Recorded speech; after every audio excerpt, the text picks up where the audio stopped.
Bem, pessoal, vamos de BTC no fim de tarde dessa quarta-feira, 4 de outubro, agora na Espanha, 21 horas e 56 minutos, no Brasil, 16 e 56 da tarde.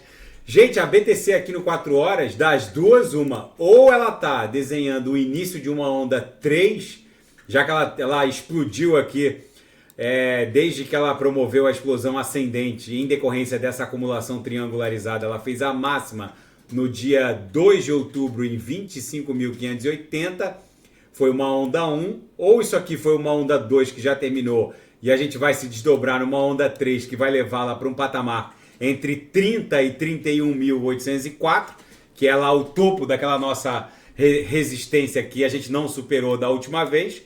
Ou ela está desenhando uma cunha triangularizada aqui, ela deve ceder no patamar de 28.500, 28.600, começar a formar topos descendentes, fundos ascendentes, que seria uma grande onda 2 lá no diário. No diário ela explodiu, acabou se livrando dessa acumulação triangularizada, explodiu, buscou um patamar aqui com um pavio superior logo acima da linha superior da nuvem, cedeu para baixo da MM200, que é essa linha alaranjada, e está provavelmente formando uma cunha triangular, que seria uma onda 2. A onda 3 com certeza vai buscar algo entre 30 mil e 31.804 para formar uma onda 4 e depois numa onda 5 ela provavelmente vai dar sequência àquela pernada impulsiva que no semanal vai acabar redundando num target até 40 mil dólares, que é a análise que eu fiz hoje de manhã. Gente, tem muita coisa acontecendo e que sustenta essa pernada da BTC até 40 mil dólares. Os fatos só estão colocando mais gasolina nesse meu prognóstico, que cada vez mais vai ganhando musculatura. Os títulos de longo prazo dispararam. Vocês vejam que eu reportei hoje de manhã que o Kevin McCarthy, que foi destituído do comando da Câmara Federal norte-americana, ele salvou o governo Biden e evitou uma paralisação da administração federal, mas ele fez com que a dívida pública norte-americana aumentasse 275 bilhões de dólares em apenas um simples dia. Na última quinzena, na segunda quinzena de setembro, de 15 a 30 de setembro, o endividamento público norte-americano cresceu 448 bilhões de dólares. E agora, hoje, os títulos de longo prazo nos Estados Unidos atingiram a taxa de longo prazo nos Estados Unidos atingiram a máxima dos últimos 16 anos. Bateu 4,8%. Gente, um ex-membro do board do Fed, o economista Daley Singh, afirmou que isso é absolutamente desconcertante e que não encontra nenhuma, nas palavras dele, nenhuma explicação fundamentalista é capaz de explicar, que é capaz de sustentar uma taxa de longo prazo nesse patamar. Segundo um outro analista, a única explicação é o absoluto desinteresse por parte de países estrangeiros, outros bancos centrais, pelos treasuries norte-americanos. Ou seja, está todo mundo antevendo que os Estados Unidos, obviamente, não vão pagar essa dívida que explodiu lá para o patamar de 33,44 trilhões de dólares.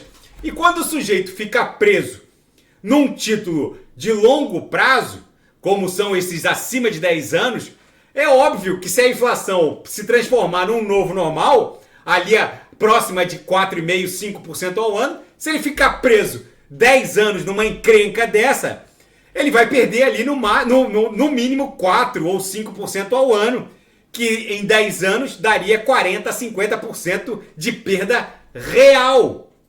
Ou seja, os Estados Unidos estão entrando numa espiral da morte. E é por isso que a BTC aqui no semanal está ganhando uma belíssima musculatura com o agravamento desse imbróglio russo-ucraniano e as sequências de cruzamentos de linhas vermelhas nas relações sino-americanas, nas relações entre a China e os Estados Unidos, e a China começou a desovar e a se livrar dos seus treasuries, é bem provável que a BTC exploda fácil em direção a 40 mil dólares. Tem muita gente boa abrindo short, mas se a gente parar para olhar no intraday, a BTC hoje ficou muito nervosa, mas basicamente ficou o dia inteiro transitando na banda superior da banda de VWAP no intraday.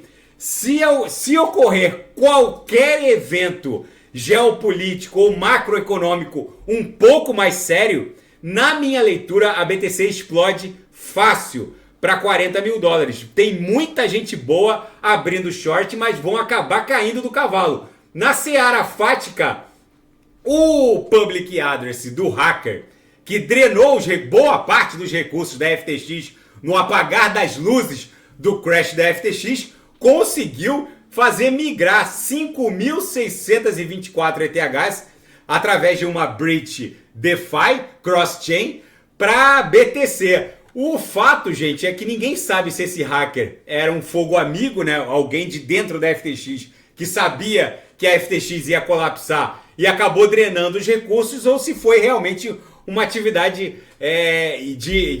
efetiva de hackeamento. Mas o fato é que esse public address que drenou os recursos da falida FTX conseguiu agora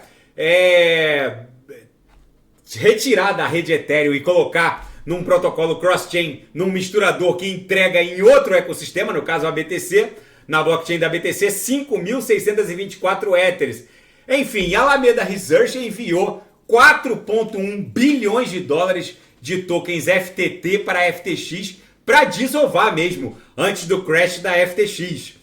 O fato é que a Alameda Research era o suposto braço de investimentos da FTX, mas era comandada nada mais, nada menos por Caroline Ellison, a ex-namorada do infame Sam Bankman-Fried. Ela que manteve uma operação longa e aberta de mais de $1 bilhão com recurso dos clientes da FTX. Enfim, e o preço da AVAX disparou no hype do SocialFi.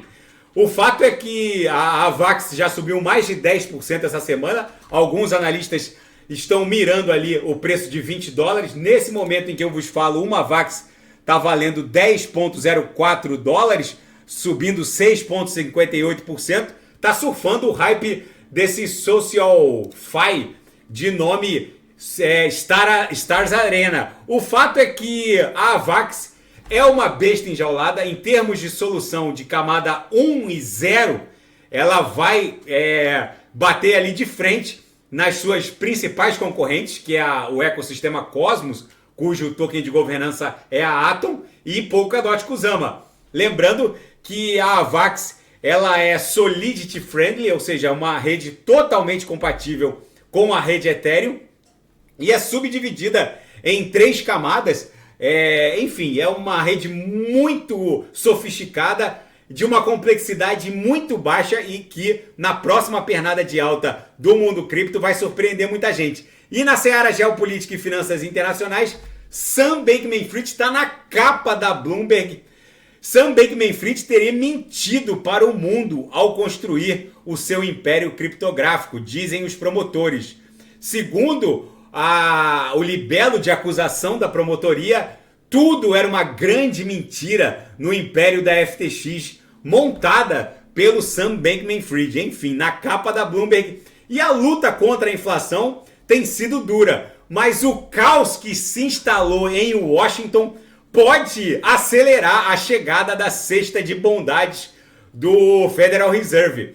Gente, o Kevin McCarthy, que era o republicano ali moderado, presidente da Câmara Federal norte-americana, foi destituído do cargo e é provável que uma ala mais radical dos republicanos assuma a Câmara Federal, e a chance de uma paralisação da administração federal norte-americana, do executivo federal norte-americano, subiu para 80%, dizem os analistas. É um drama esse hiato de poder que se criou na Câmara Federal, que é dominada pelos republicanos e que agora devem colocar no comando da casa um radical que vai colocar uma não uma pedra no sapato, mas vai colocar o bode na sala dos democratas. E no meio desse caos,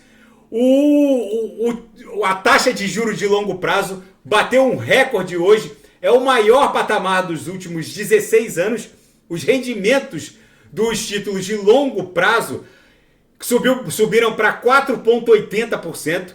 Um ex-membro do board do Fed, o Daley Sink, afirma que isso é absolutamente desconcertante e só haveria, segundo um outro economista, uma única explicação para esse rally de aumentos na taxa de longo prazo, que é o absoluto desinteresse pelos treasuries norte-americanos por parte de outros bancos centrais, de estrangeiros e do próprio sistema bancário norte-americano, que está vendo essa escalada não parar. O fato é que se o sujeito compra um título de longo prazo e acima de 10 anos e fica com dinheiro preso, e a inflação eventualmente pode eventualmente não ceder, se a inflação eventualmente não começar a cair, o sujeito vai ficar 10 anos preso num título desse, com uma inflação persistente ali de 4% ao ano,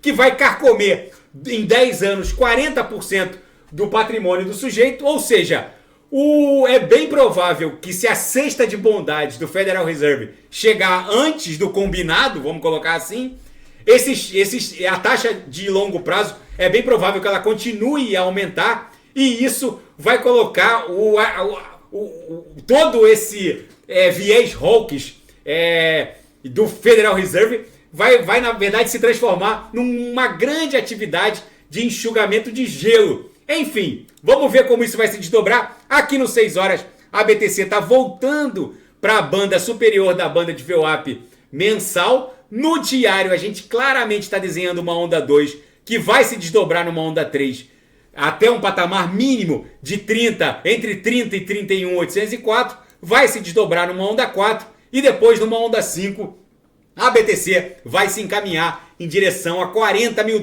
Tá bom, pessoal? Se nada fugir do script, eu volto amanhã para analisar a própria BTC. Fiquem com Deus, e quem quiser sugerir alguma análise é só colocar nas mensagens abaixo.